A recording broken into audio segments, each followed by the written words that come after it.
si mesmo e foi pregar o Evangelho naquela cidade.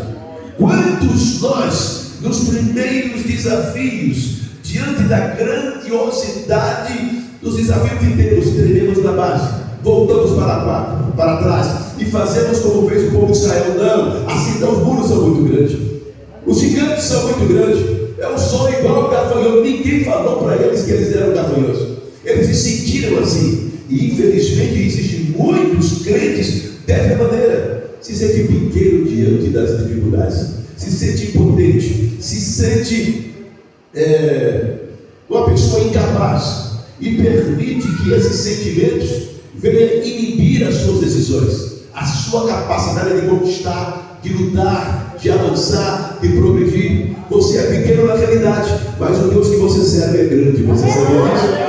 Você não tem força, mas o seu Deus tem força. Nós não podemos realmente, mas a Bíblia diz que nós podemos todas as coisas daquele que nos fortalece.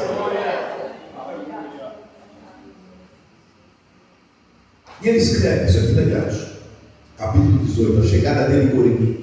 Lá na sua primeira carta aos Coríntios, quando eu cheguei a vocês, eu não fui com sublimidade de palavra. Vamos ver o texto, 1 Coríntios, capítulo de número 2, versículo 1 a 5.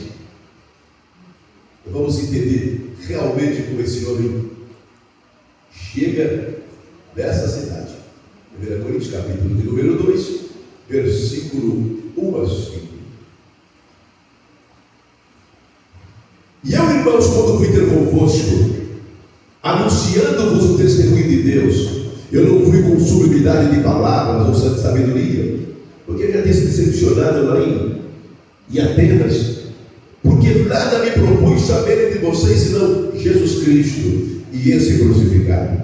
Eu estive convosco em fraqueza e em temor, em grande tremor. A minha palavra, a minha pregação não consistiu em palavras persuasivas da sabedoria humana, mas em demonstração de espírito e de poder, para que a vossa fé não se apoiasse em sabedoria dos homens, mas no poder de Deus. Esta foi a mensagem que Paulo chegou ali, tremendo, com medo, não é verdade? Mas foi pregando, foi fiel na mensagem que ele pregava. E ele não inventou moda, não. Não começou a inventar coisa, ele pregou o Evangelho e este crucificado. O Evangelho que é poder de Deus para a salvação de todo aquele que crê. Todos nós temos em nós essa mensagem poderosa. E essa mensagem é a mensagem que dá vida, é a mensagem que transforma, é a mensagem que muda, que tira-nos do caos para as grandes realizações. Essa é a mensagem do Evangelho. Não é diferente. O temor humano e a dependência da graça de Deus fez com que Paulo realizasse uma grande obra nessa cidade. As cruzadas evangelísticas de Paulo ficavam meses. Ele ficou mais de ano nessa cidade pregando o Evangelho.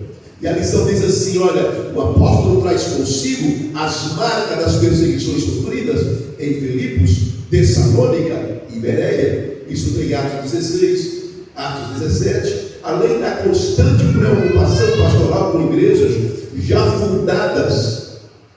Olha, veja aqui em 2 Coríntios, capítulo de número 11 e versículo de número 28, a palavra de Deus diz assim: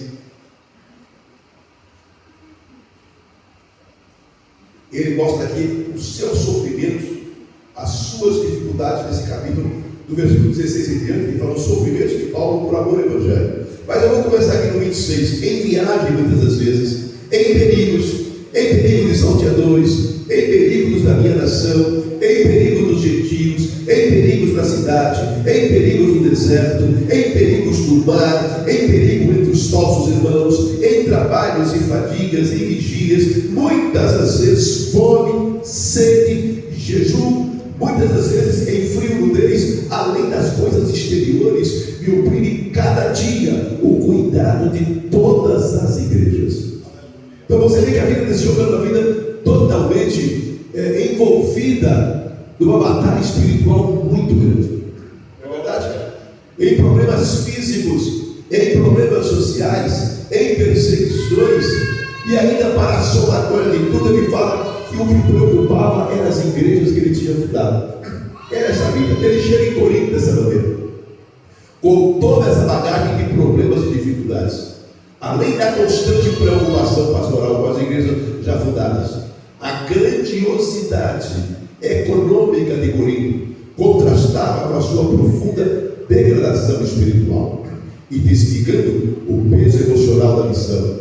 O próprio Paulo reconhece que esteve entre eles em fraqueza e em temor e em grande tremor. Ainda assim, ele não recua. Sua experiência revela que o temor humano não anula a chamada divina, mas o conduz o servo a uma dependência.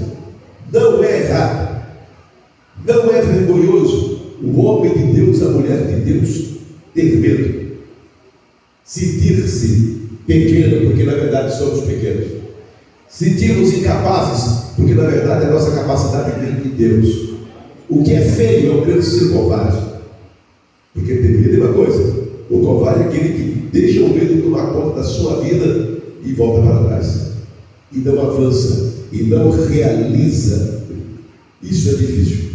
Quantos homens, quantas mulheres, em todas as áreas da vida, sonharam em não ser um empresário, sonharam em ter algumas realizações da vida, mas deixaram-se dominar pelo medo.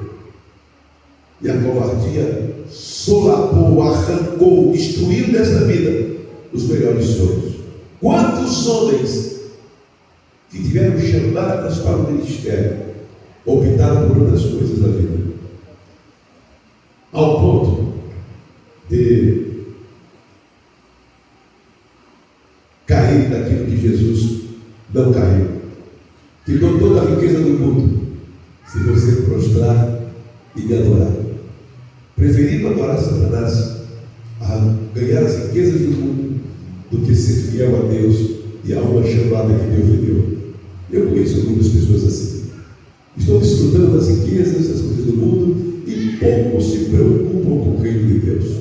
A Bíblia diz que a riqueza do mundo, ela sufoca a palavra, ela sufoca a mensagem, e essa mensagem não surte efeito do coração do homem.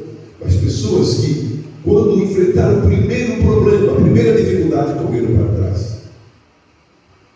A obra de Deus, às vezes, sofre por causa de pessoas que não tiveram coragem de avançar, acreditar naquilo que Paulo acreditou. E essa lição vem falar comigo e com você acerca disso. Nós não somos daqueles que corremos e fugimos para trás. Nós somos daqueles que avançamos e conquistamos a vitória em nome de nosso Senhor e Salvador Jesus Cristo. Nós precisamos ter a consciência: eu sei em quem eu tenho crido. E eu pergunto a você nessa noite: em quem você acredita?